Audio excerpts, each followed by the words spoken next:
Everyone says, "I love you," but that phrase is powerless, empty. The real magic lies in three very different words. Words that make anyone fall in love because they come from the only place love can exist.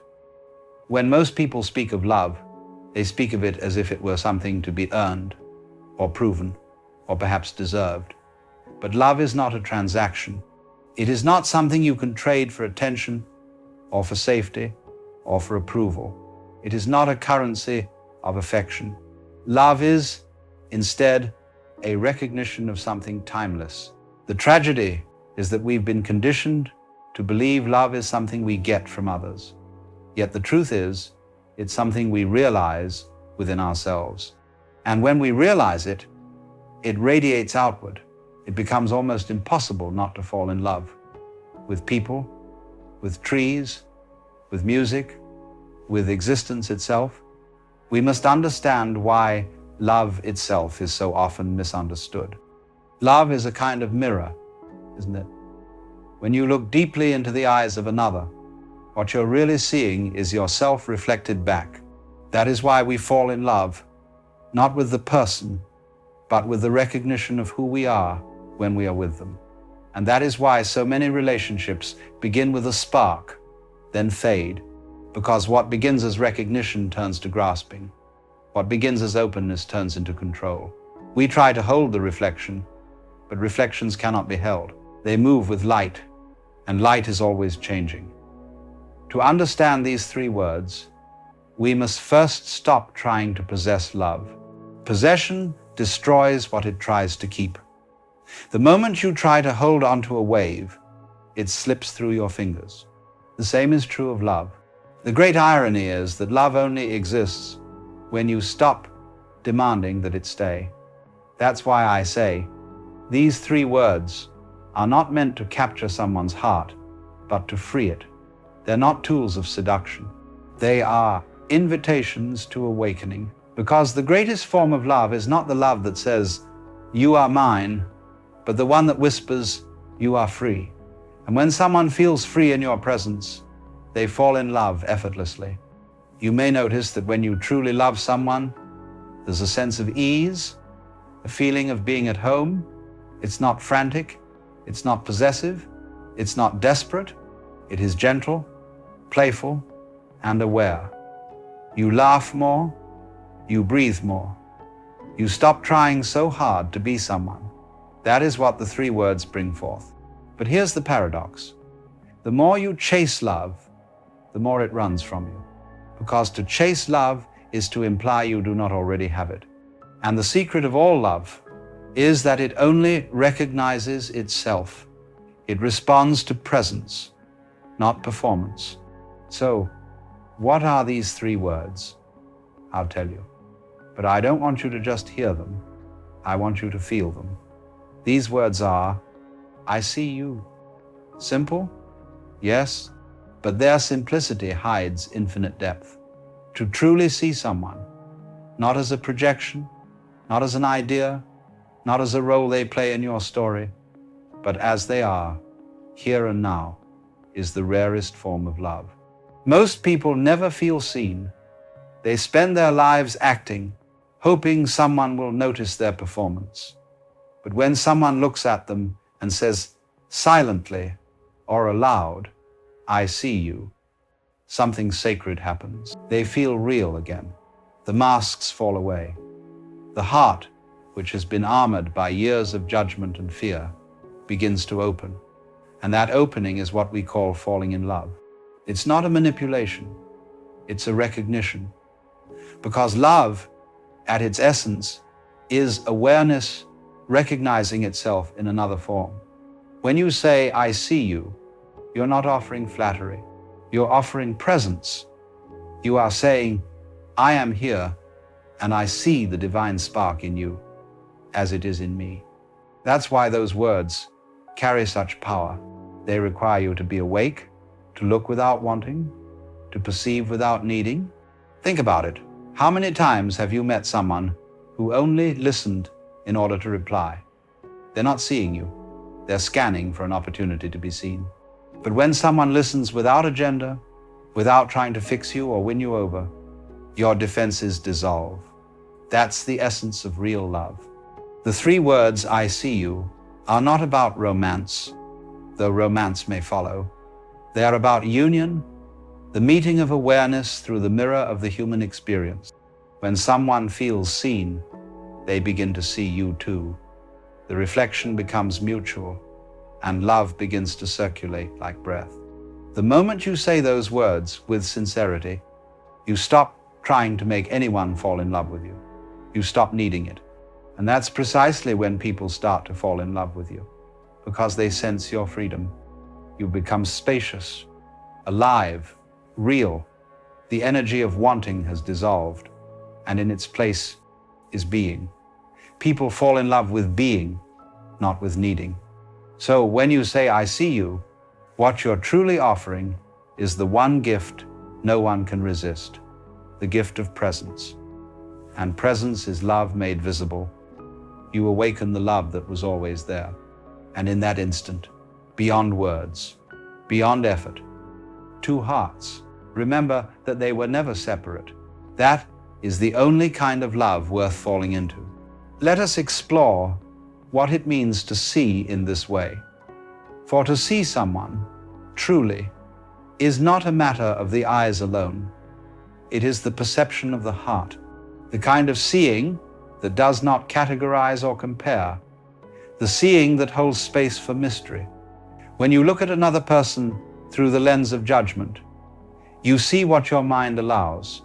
But when you look without judgment, you begin to perceive something extraordinary, the living consciousness behind the mask. That is why lovers can gaze at each other silently and feel they have said everything. There is no distance between the one who sees and the one who is seen. They are part of the same dance, the same movement of the universe observing itself. And that is why those 3 words, I see you, carry the vibration of unity. They dissolve the illusion that you and I are separate beings. When you speak them with sincerity, you are saying, the same life that moves in me moves in you. And that recognition is irresistible, because it awakens the deepest longing in the human spirit to be remembered by existence itself. But what prevents us from seeing in this way? It is fear. Fear clouds perception. Fear whispers, if I see you, you might see me. And if you see me, you might not like what you find. So we build walls of personality and pretend they are mirrors. Yet behind every wall is the same trembling heart, longing to be seen and loved. When you become the one who sees without fear, you become a sanctuary.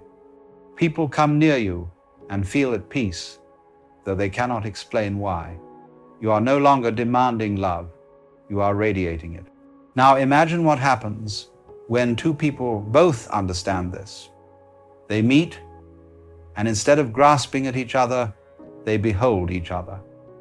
Instead of speaking from insecurity, they speak from awareness. Their love is not possession, it is participation. They are not trying to complete one another, for they have discovered they were never incomplete. This is the love that poets write about but rarely live.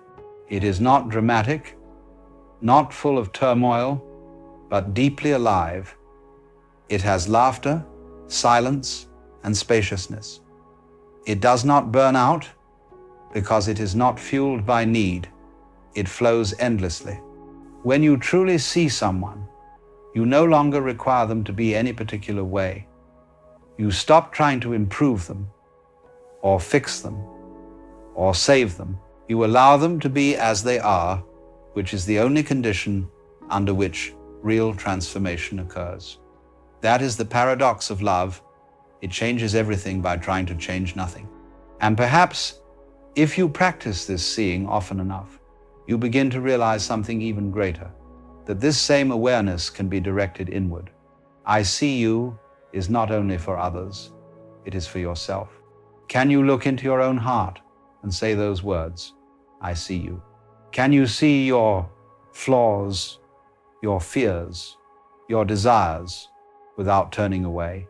Because self-love is not about affirmations or achievements. It is about seeing yourself without judgment. The moment you can sit quietly and see yourself as you are, you stop needing others to complete you. You meet them not from hunger, but from fullness. That is the point where human relationships become divine play.